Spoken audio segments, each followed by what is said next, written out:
ॐ भद्रं कर्णेभिः शृणुयाम देवाः भद्रं पश्येमाक्षभिर्यजत्राः स्थिरैरङ्गैस्तुष्टुवागुंसस्तनूभिर्व्यसेम देवहितं यदायुः स्वस्ति न इन्द्रो वृद्धश्रवाः स्वस्ति नः पूषा विश्ववेदाः स्वस्ति नस्तारक्षो अरिष्टनेमिः स्वस्ति नो बृहस्पतिर्दधातु।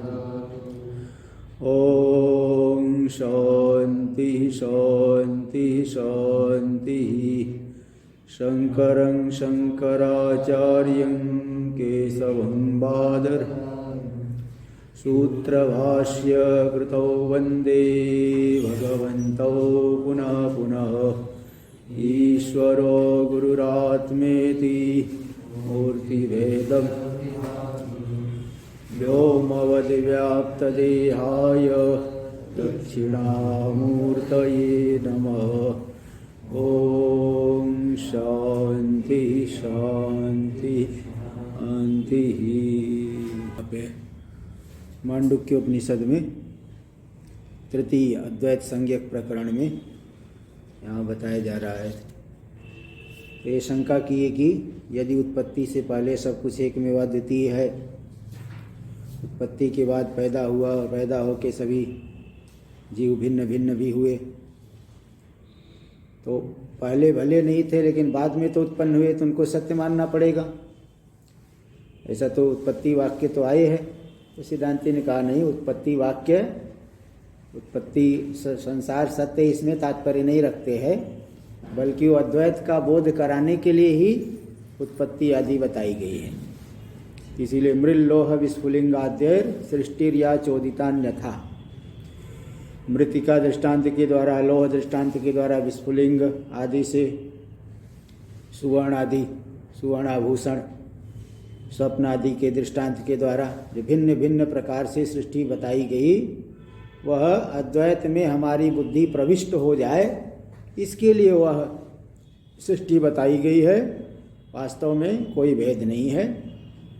तो सृष्टि का कथन मात्र से भेद नहीं हो सकता है, क्योंकि सृष्टि का सृष्टि में तात्पर्य है ही नहीं। अद्वैत का बोध कराने के लिए सृष्टि बताई गई। इसी में यहाँ पे आ गया था कि वो जैसे प्राण संवाद में वागादि असुर पापम वेदादि आख्यायिका जो आई थी, वह प्राण की श्रेष्ठता का बोध कराने के लिए आई है। आख्यायिका में तात्पर्य नहीं है, केवल उसके प्राण श्रेष्ठ है तो प्राण की श्रेष्ठता को जान करके, क्योंकि श्रेष्ठ ही उपास्य होता है। श्रेष्ठ है, कुछ गुण होगा तभी तो उपासना की जाएगी। इसीलिए प्राण की श्रेष्ठता का बोध कराने के लिए आख्यायिका आई है। उस आख्यायिका में तात्पर्य नहीं है। यथा इत्यादि, यथा 151 पृष्ठ पे 5वीं पंक्ति, यथेति। टीका, वागादीनां प्राणानाम अहम श्रेयाम इति मिथा संघर्ष। वागादि इंद्रियों में ये भी संघर्ष शुरू हो गया, मैं श्रेष्ठ हूँ, मैं श्रेष्ठ हूँ। तो वही संवाद हुआ, संघर्ष हुआ, फिर संवाद हुआ, वादात्मक संघर्ष हुआ। संघर्ष मतलब संवाद, वादात्मक संघर्ष, बातों से जो है झगड़ा कर लिए। तत्र या आख्यायिका श्रूयते, तो उस विषय में जो आख्यायिका श्रुति में आई है, नासो श्रुत्यर्थो भवति, वह श्रुति का तात्पर्य विषयीभूत अर्थ नहीं हो सकता है, क्योंकि वागादि नाम अचेतनत्वात्, वागादि तो चेतन है नहीं, वो बोलेंगे कैसे? वागादि तो जड़ है। तथा सृष्टियादि श्रुतिरपि न स्वार्थे तात्पर्यवती, इसी तरह से सृष्टि आदि का कथन करने वाली श्रुति भी स्वार्थ में तात्पर्य वाली नहीं है, ये अर्थ है। उदाहरणांतरम सूचयति, अन्य उदाहरण भी सूचना दे रहे वागादि थी। तो वागादि आसुर, वागादि आदि पद से आदि और अन्य आख्यायिका भी सूचित हो गया है। क्या है आख्यायिका दिखा रहे? देवासुर संग्रामे देवास्तावद असुरान अभिभवितुम यज्ञमुपचक्रमिरे। देवासुर संग्राम जो उद्गीत विद्या छांदोग्य के आदि में ही आई है। तो छांदोग्य में वो बताया है कि उभे हवय देवासुरा संयेतिरे, प्रजापति की 2 संतानें देवता और असुर दोनों परस्पर एक दूसरे को दबाने के लिए, जीतने के लिए उनमें संघर्ष हुआ। तो वही कह रहे, फिर तावद असुरान से देवास तावद असुरान अभिभवितुम यज्ञम उपचक्रिरे, देवता लोग असुरों को दबाने के लिए, पराजित करने के लिए यज्ञ का आरंभ किए। वागादीन चोदगातृत्वेन बब्रिरे, उद्गाता आदि क्योंकि याग करना है तो ऋत्विक चाहिए, 16 ऋत्विक होते हैं। उद्गाता आदि रूप से वागादि को उन्होंने वर्ण कर लिया। तांच वागादीन कल्याण आसंग जेन पापमना असुरा विविधु, असुरों को मालूम पड़ा कि उद्गीत ये वाग इंद्री के द्वारा ये हमें दबाना चाहते हैं।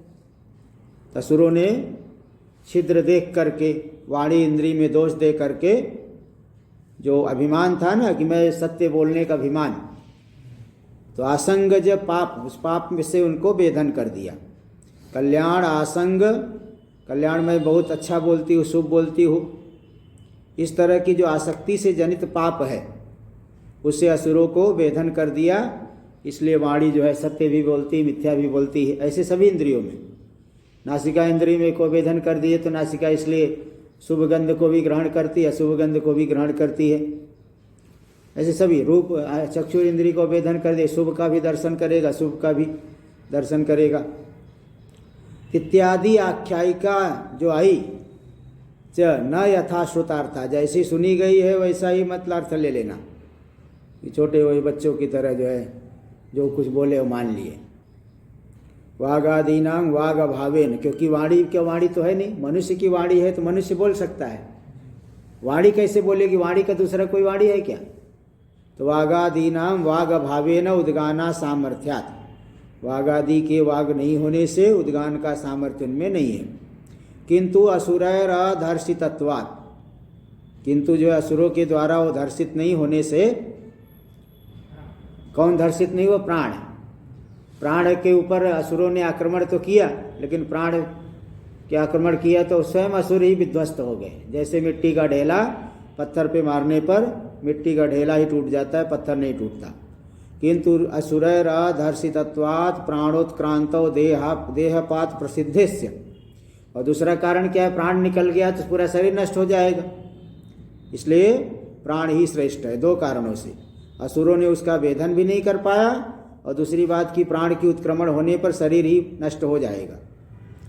ये प्रसिद्धि होने से प्राण ही श्रेष्ठ है। प्राण श्रेष्ठो भवत् इति प्राण वैशिष्ट्य निश्चय, इस तरह से प्राण में श्रेष्ठता का निश्चय, बुद्धि के अवतार, इस बुद्धि का की उत्पत्ति के शेष रूप से शेषत्वेन सा कल्पिता, सा यानी आख्यायिका, कथानक जो है प्राण की श्रेष्ठता बताने के लिए वह आख्यायिका आई है।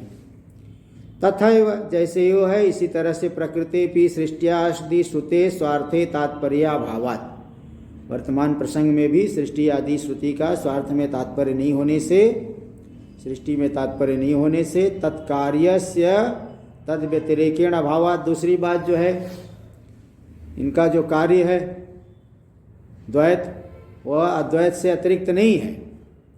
तद व्यतिरेकेण अभावात्, अद्वैत का जो कार्य है अद्वैत से अतिरिक्त नहीं है। अद्वैत का कार्य द्वैत, वो अद्वैत से अतिरिक्त नहीं है, इसलिए तदेव अस्ति, वही अद्वैत ही है, अद्वैत ही सत्य इति अद्वैत बुद्ध्यवतारोपायत्वेन सृष्टियादि प्रक्रिया कल्पिता। इस तरह से अद्वैत बुद्धि के आरंभ के उपाय रूप से सृष्टि आदि की प्रक्रिया कल्पित हुई है इत्यर्थ। देवता शब्द प्रयोगात चेतनत्वं वागादीनामिति, देवता शब्द का प्रयोग होने से वागादि में चेतनत्व है। इति मुख्यार्थत्वं संवादी श्रवण से, बोले वहाँ तो देवता शब्द का प्रयोग हुआ है, इसलिए वागादि को चेतन मानना पड़ेगा। सा वाग देवता इत्यादि, वहाँ देवता शब्द आया है, इंद्रियों को देवता शब्द से कहे हैं, इसलिए वागादि को तो चेतन मानना पड़ेगा। इसलिए उनका जो विवाद हुआ है वो मुख्य, उसका मुख्य अर्थ लेना चाहिए, जो मुख्य विवाद में ही तात्पर्य मान लो। संवादादि श्रवण से, संवादादि की श्रवण का मुख्य ही अर्थ लेना चाहिए। अतो असिद्धम उदाहरणम, इसलिए आपने जो उदाहरण दिया वो असिद्ध है, वो ठीक नहीं है कि वहाँ आख्यायिका में तात्पर्य नहीं है। जब मुख्य अर्थ संभव है तो आख्यायिका में तात्पर्य क्यों नहीं मानेंगे? इति संकते तदपि असिद्धम इति चेत, वो जो संवाद आदि मुख्य ही है वह प्राण की श्रेष्ठता के अंग रूप से है, ये बात तो सिद्ध नहीं हो रही थी चेत। सिद्धांतिकरण न ऐसा नहीं कर सकते हैं।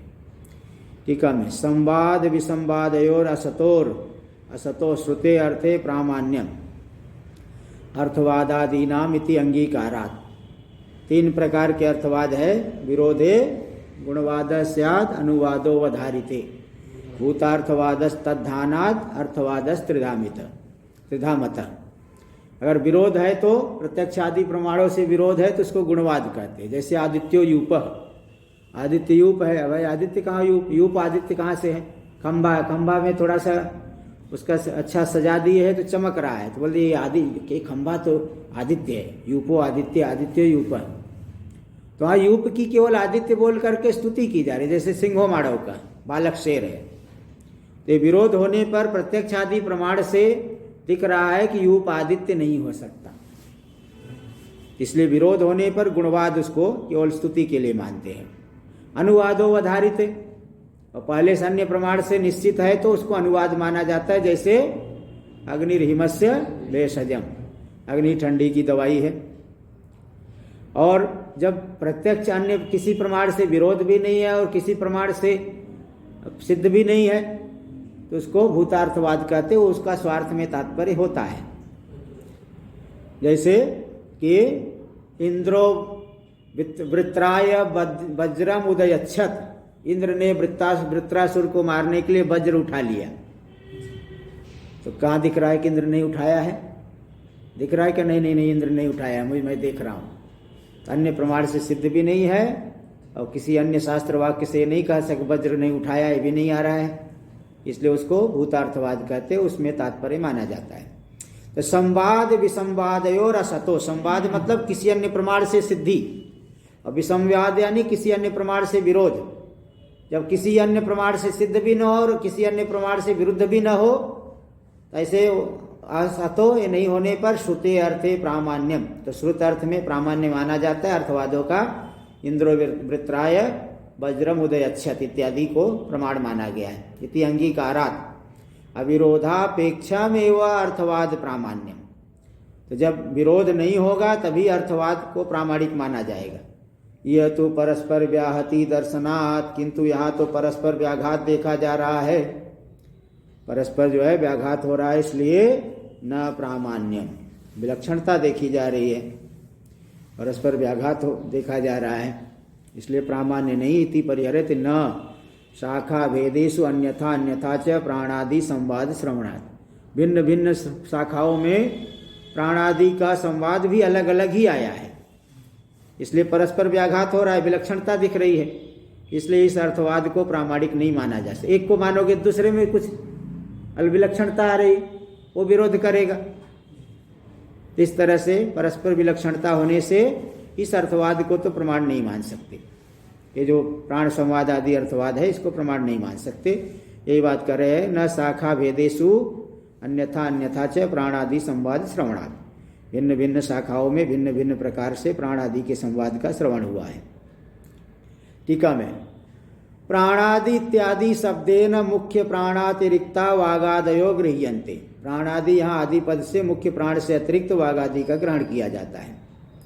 उक्तम एवं समाधानं व्यतिरेक मुखेन विवृणोति, इसी समाधान के व्यतिरेक के माध्यम से थोड़ा विवरण कर रहे हैं। यदि ही इति, यदि ही संवाद परमार्थ एवं अभूत, यदि प्राणादि का संवाद वास्तविक होता, एक रूप एवं संवाद सर्वशाखासु अश्रोष्यद, तब तो सभी शाखाओं में एक जैसा ही संवाद होना चाहिए था। प्राणादि का जो संवाद है एक जैसा ही आना चाहिए था। विरुद्ध अनेक प्रकारेण नाश्रोष्यत, विरुद्ध अनेक भिन्न भिन्न प्रकार से श्रवण नहीं होना चाहिए था, लेकिन श्रवण तो हुआ है। श्रूयते तु, भिन्न भिन्न प्रकार से भिन्न भिन्न शाखाओं में श्रवण हुआ है। टीका में देखिए दे रहे क्वचित विवदमानानां प्राणानां स्वयं निर्णयितुम अशक्तानां प्रजापतिम उपगतानां। कहीं कहीं पे क्या आया है कि इंद्रियां आपस में विवाद झगड़ा कर दी तो निर्णय नहीं हो पा रहा है। निर्णय नहीं हो पा रहा है तो सभी के सभी इंद्रियां जो है प्रजापति के पास गई और प्रजापति ने उनको कह दिया, वो बोले कि अगर मैं बोल दूंगा ये श्रेष्ठ है तो बाकी सबका मन जो है मेरे प्रति द्वेष हो जाएगा कि तो बताओ ये पक्षपात करते हैं, पिताजी भी पक्षपात करते हैं, उसको श्रेष्ठ बोल दिया। हम क्या कम करते हैं जो हमें जो है कम बना रखे है। इस तरह से उनका जो है इंद्रियों का भाव देख करके प्रजापति ने कह दिया, देखो भाई एक लक्षण मैं देता हूँ, उसमें जो खरा उतरेगा वही श्रेष्ठ है। यस्मिन् उत्क्रांते शरीरम इदं पापिष्ठतरम इव तिष्ठति, जिसके निकल जाने पर यह शरीर पापिष्ठतर छूने लायक भी न बचे। स वह श्रेष्ठो युष्माकम, वह युष्माकम तुम लोगों के मध्य में वही श्रेष्ठ है। इति तेन उक्तानां प्रवासः श्रूयते। इस तरह से प्रजापति के द्वारा कहे जाने पे एक एक इंद्री निकल करके तीर्थ यात्रा करने चली गई। इसको पहले चक्षु इंद्री गई, 1 साल बाद आई, देखे सब काम चल रहा है। चक्षु ने बाकी इंद्रियों से पूछा, भाई तुम लोग मेरे बिना कैसे रह गए? बोले जैसे अंधा रह जाता है, कान से सुनता है, वाणी से बोलता है, स्पर्श इंद्री से स्पर्श करता है, केवल दिखता नहीं बस। फिर श्रोत्र इंद्री भी बाहर जाके आई, वो भी देखी काम चल रहा है सब। बोले तुम लोग मेरे बिना कैसे रहे? बोले जैसे बाहर आदमी रहता है। वाणी इंद्री भी जाके आई, कैसे रह गए मेरे बिना? जैसे गूंगा रहता है।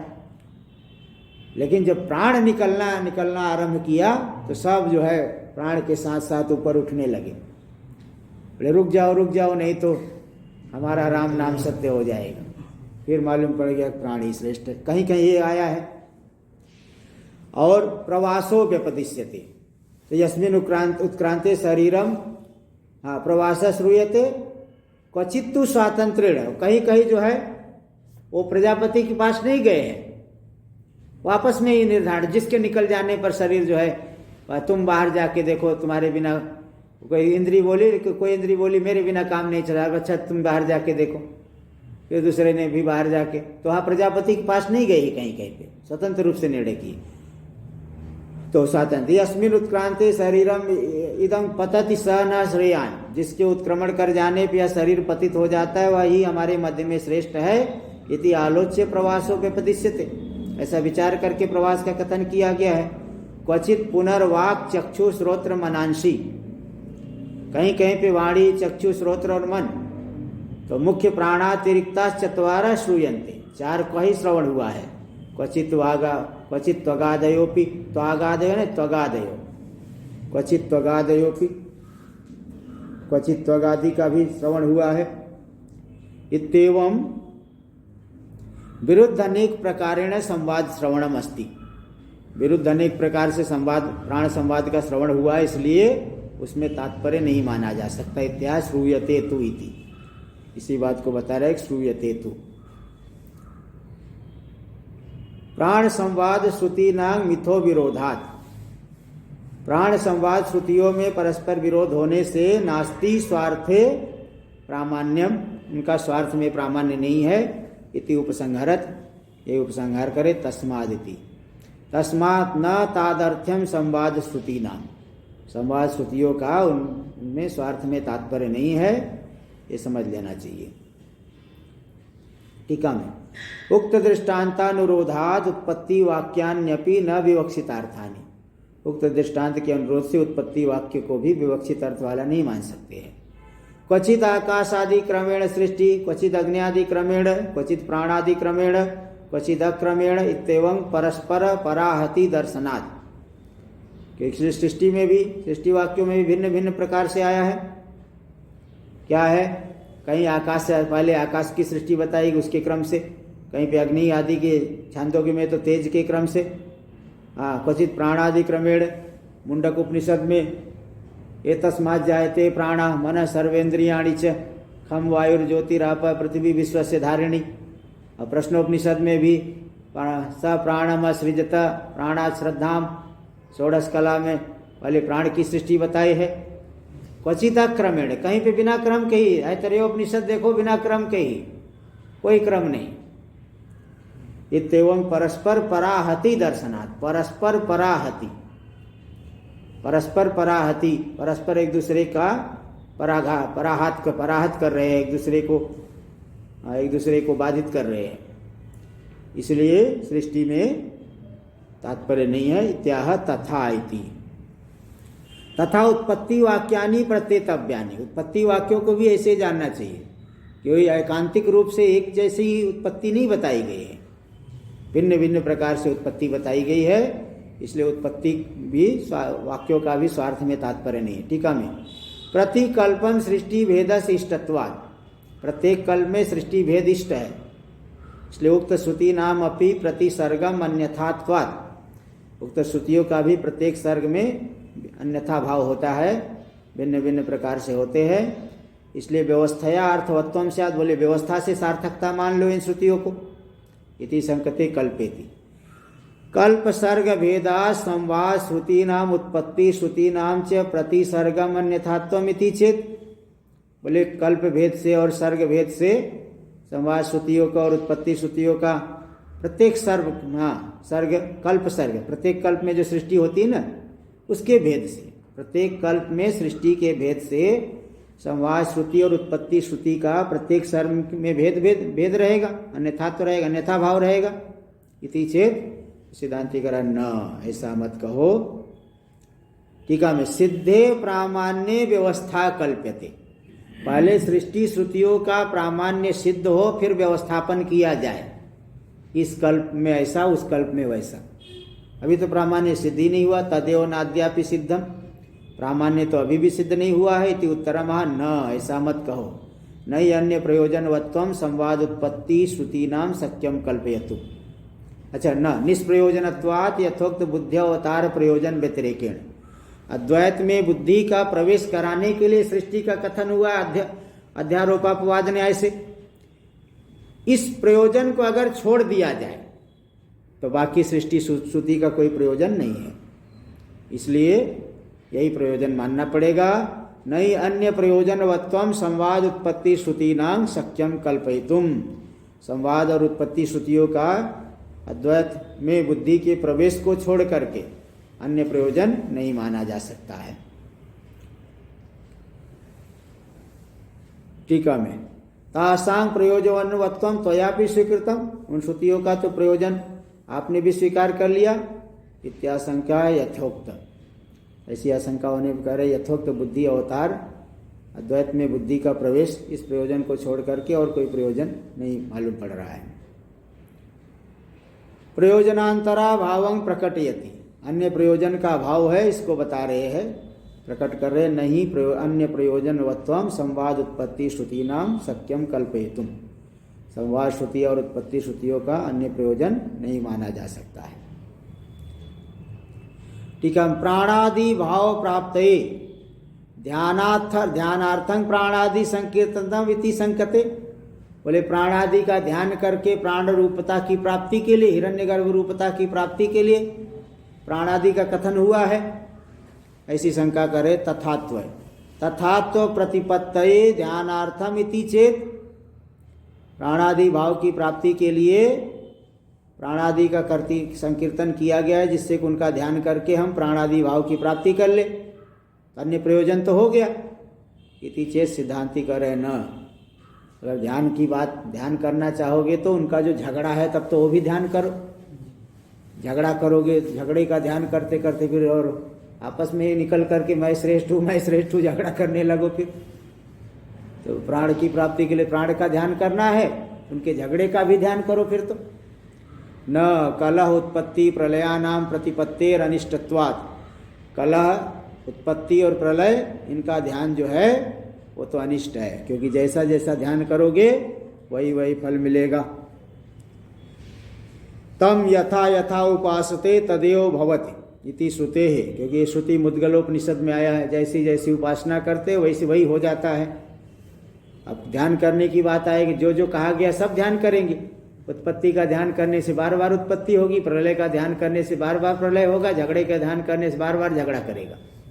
बताओ हिरण्यगर्भ भाव की प्राप्ति कैसे करेगा? हो ही नहीं सकता है। इसलिए ऐसा नहीं कर सकते। न्याय साम्यात कलह आदि ध्यानात, जैसे प्राण के का ध्यान कर रहे उसकी उत्पत्ति का ध्यान करेंगे, वैसे ही कलह का भी ध्यान करेंगे, झगड़े का भी ध्यान करेंगे। तो कलह आदि के ध्यान से तत्प्राप्ति फलम, कलह की प्राप्ति फल हो जाएगी। तम यथा यथा उपासते तदेव भवति। तो कलह का चिंतन करेगा तो झगड़ालू झगड़ालू, उपासक कोई बोले कोई झगड़ालू बोलेगा, तो झगड़ालू हो गए। तच्च अनिष्टम, वो तो अनिष्ट है, वो अनिष्ट है। जो विवाद आदि करना ये तो कोई सार्थक नहीं। इति परिहरति न, ऐसा मत कहो। कलह उत्पत्ति प्रलय का भी ध्यान, वो तो अनिष्ट फल वाला है। टीका में प्राण श्रमवाद श्रुति नाम प्राण वैशिष्ट्यावबोधावतारार्थम त्वम उपपाद्य। प्राण संवाद आदि का कथन करने वाली जो श्रुतियाँ है, प्राण में श्रेष्ठता के ज्ञान के आरंभ के लिए है। प्राण में श्रेष्ठता का बोध करा करके वहाँ प्राण की उपासना की बात आई है। सृष्टि आदि में तात्पर्य नहीं है। इसका उत्पादन करके अब दार्ष्टान्तिकम उपसंहारत है, दार्ष्टान्तिक का उपसंहार कर रहे। तस्माद उत्पत्त्यादि श्रुतय आत्मैकत्व बुद्ध्यवतारा एव नान्यार्था कल्पयितुम शक्तियुक्ता। उत्पत्ति आदि जो श्रुतियाँ है आत्मैकत्व बुद्धि के आरंभ के लिए है, अन्य अर्थ के लिए उनकी कल्पना नहीं की जा सकती है। केवल जीव ब्रह्म की एकता हमारी बुद्धि में प्रविष्ट हो जाए, इसके लिए अध्यारोपापवाद न्याय से वो उत्पत्ति आदि भी बताया गया है। टीका में उत्पत्त्यादि श्रुति नाम उत्पत्त्यादि परत्वा भावे फलितम। उत्पत्त्यादि श्रुतियों का उत्पत्ति आदि में तात्पर्य नहीं है, तो जो फलित हुआ उसी को चतुर्थ पादावष्टम्भेन स्पष्टयति, चतुर्थ पाद के आधार पर स्पष्ट करे। अतो नास्ति उत्पत्त्यादि कृतो भेदः कथंचन। इसलिए उत्पत्ति आदि को लेकर के भेद किसी भी प्रकार से सिद्ध नहीं हो पाएगा। इस तरह से बता दिए कि मृल्लोह विस्फुलिंगादि दृष्टांतों के द्वारा जो सृष्टि बताई गई वो अद्वैत में बुद्धि का प्रवेश कराने के लिए है। तो सृष्टि आदि में तात्पर्य नहीं होने से कोई भेद की सिद्धि नहीं होगी, ये बताए। उत्पत्त्यादि श्रुति विरोधम अद्वैते परिहृत्य। अद्वैत में उत्पत्त्यादि श्रुति के विरोध का परिहार करके। अब उपासन विद्य अनुपत्ति विरोधम परिहरत। बोले भेद के बिना तो उपासना होगी ही नहीं, उपासना तो भेद में होती है। अरे भाई कोई उपास्य है कोई उपासक है, भेद नहीं रहेगा, बड़ा है मैं छोटा हूं, ये भाव नहीं रहेगा तो उपासना कैसे होगी? इसलिए उपासना विधि की अनुपत्ति से भेद को मानना पड़ेगा। भेद को मानेंगे तो फिर अद्वैत में विरोध हो गया। तो उपासन विद्या अनुपत्ति विरोधम, ये विरोध की प्राप्ति हो रही तो इसका आप परिहार कर रहे हैं कारिका नंबर 16 में। आश्रमायति आश्रमास्त्रिविधाहीन मध्यमोत्कृष्ट दृष्टयः उपासनोपदिष्टेयं तदर्थमनुकंपया आश्रमास्त्रिविधाहीन मध्यमोत्कृष्ट दृष्टयः उपासनोपदिष्टेयं तदर्थमनुकंपया।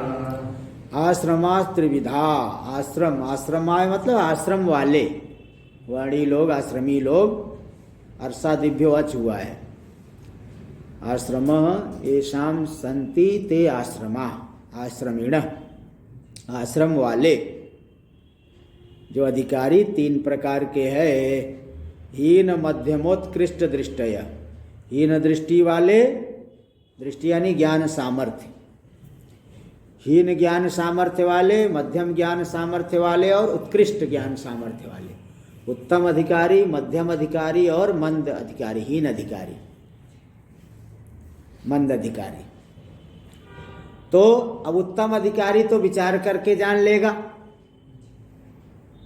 और मंद और मध्यम अधिकारी को विचार में तत्परता, विचार करने में वह कुशल नहीं, उसकी बुद्धि में योग्यता है नहीं, इसलिए उसकी बुद्धि में योग्यता लाने के लिए उपासना उपदिष्टा, यम उपासना उदिष्टा तदर्थम यानी उन्हीं मंद और मध्यम जिज्ञासुओं के ऊपर उपकार करने के लिए, अनुकंपा करने के लिए उपासना का उपदेश दिया गया।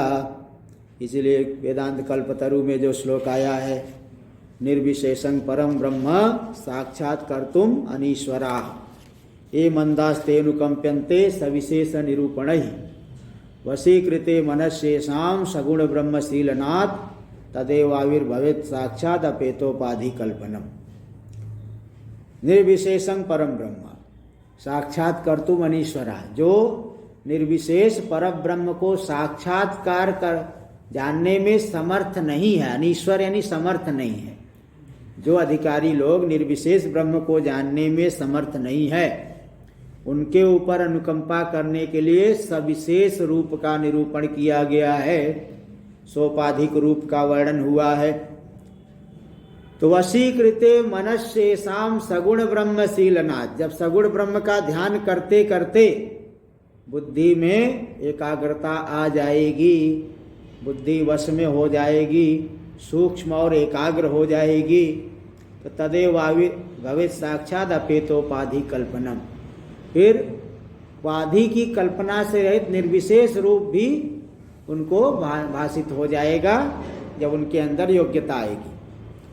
तो यहाँ पे उत्कृष्ट दृष्टि वाले तो ज्ञान विचार करने में, श्रवण मनन निधिध्यासन करने में समर्थ है, क्योंकि उनकी बुद्धि में एकाग्रता और सूक्ष्मता है,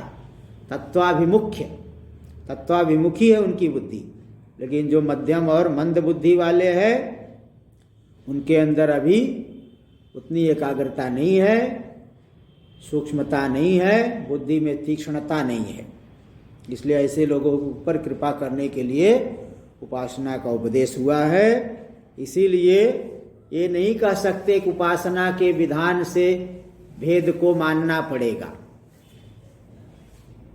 भेद के लिए उपासना नहीं बताई गई है, बुद्धि को एकाग्र करने के लिए उपासना बताई गई है। बुद्धि को एकाग्र करने के लिए सत्य का ही चिंतन करना ऐसा नहीं, जिसका चिंतन कर सकते हो उसका चिंतन करना है। नहीं तो नर्मदेश्वर में शिव बुद्धि क्यों बताते, शालिग्राम में विष्णु बुद्धि क्यों बताते? सत्य का ही चिंतन बताओ। लेकिन आरोप करके चिंतन बताया गया, आरोप करके उपासना करने से भी बुद्धि एकाग्र हो जाएगी। इसलिए उपासना के विधान मात्र से द्वैत की सिद्धि नहीं हो रही है। उपासना तो आरोपित रूप की चिंतन से भी हो जाएगी। तो सांडिल्य विद्या, दहर विद्या, उपकौशल विद्या, षोडश कल विद्या, सब जो है सोपाधिक कल्पित रूप है, लेकिन उनका चिंतन करने से वह बुद्धि एकाग्र हो जाती है, ज्ञान के योग्य हो जाती है। टीका में आश्रमा मतलब आश्रमिणो, आश्रम वाले, आश्रमिणो हर्षादिभ्यो अच, वर्णिनस्य वर्णी वर्ण वाले, आश्रम पद उपलक्षण है, 4 वर्ण 4 आश्रम। तो कार्य ब्रह्मोपासका हीन दृष्टय, कार्य ब्रह्म हिरण्यगर्भ की उपासना करने वाले हीन दृष्टि वाले हो गए, और कारण ब्रह्मोपासका माया विशिष्ट रूप की उपासना करने वाले मध्यम दृष्टि वाले हो गए, और अद्वितीय ब्रह्म दर्शन शीलास्तु उत्तम दृष्टय, अद्वितीय ब्रह्म के दर्शन के स्वभाव वाले, अद्वैत ब्रह्म का विचार करने वाले जो लोग हैं वे उत्तम दृष्टि वाले हैं। एवं एतेषु त्रिविधेषु मध्य, तीनों के मध्य में कौन उपासना करेगा? बोले योग्यता के अनुसार अन्वय करो। जैसे हलज्ञाभ्यो दीर्घा सुति सपृक्तम हल, हलज्ञाभ्यो दीर्घात, हलंत से परे दीर्घ जो गी और आप, हल ज्ञाप, हल च गी च आप च, तो दीर्घात जो विशेषण गी और आप का ही बनेगा, क्योंकि हलंत दीर्घ नहीं होता, हल वर्ण दीर्घ थोड़ी होता है। तो दीर्घात विशेषण है, दिया है, हल गी और आप 2 का ही विशेषण बन सकता है, क्योंकि 2 में ही दीर्घ संभव है। हलंत वर्ण वो दीर्घ, हल वर्ण कहाँ दीर्घ होता है? तो हल हल हल हल हाँ, हलंतात दीर्घो योग्यों गी आपो तदंताच्च परम सुतीसी तेतद अप्रिक्तम हल लुप्यते। तो भाई योग्यता के अनुसार विशेष विशेषण भाव बनता है। ये थोड़ी कि आप एक ही पंक्ति में दे दिया है तो तीनों का विशेषण मान लो। ये भाई उपासना बताई गई है इनके लिए, तो हीन मध्यम उत्कृष्ट दृष्टयत एक ही तो पद है, तो उपासना मान रहे तो तीनों को मानो। तीनों को क्यों मानेंगे भाई? जिसकी योग्यता जिसमें है उसी का साथ अन्वय होगा। हलज्ञाभ्य दीर्घात श्रुति सप्रक्तम में दीर्घात का अन्वय घी और आप से ही हो सकता है, योग्यता उसी के साथ अन्वय की है। ऐसे यहाँ पे भी उत्तम अधिकारी तो अद्वैत विचार करने में समर्थ है, इसलिए वह उपासना का अधिकारी नहीं है। और मंद और मध्यम अधिकारी ये अद्वैत दर्शन स्वभाव वाले नहीं है, इसलिए वे उपासना के अधिकारी, तो योग्यता के अनुसार अन्वय होता है।